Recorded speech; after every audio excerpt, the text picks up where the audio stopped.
হাসান আর সারজিৎ এরা ছিল ভিলেন। এরা কখনোই 9 দফা কিংবা 1 দফা দাবির পক্ষে ছিল না।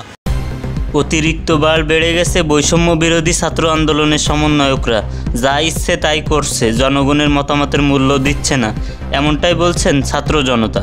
দেশকে স্বাধীন করতে প্রাণ গেল ছাত্রদের, মার খেল জনগণ, হত্যা করা হলো সাধারণ পাবলিককে, আর এখন এসে নাম দিল সমন্বয়করা।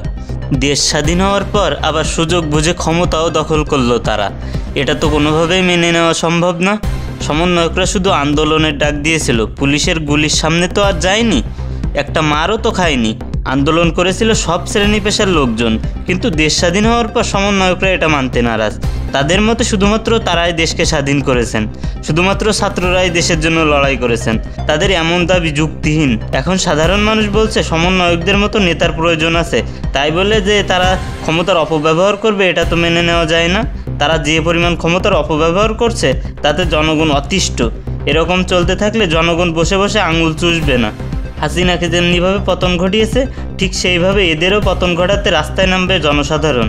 এই ভিলেনদের পতন ঘটাতে জনগণের বেশি টাইম লাগবে না। জনগণ তাদের মুখোশ দ্রুতই টেনে ছিঁড়ে ফেলবে, এমনটাই দাবি জনসাধারণের।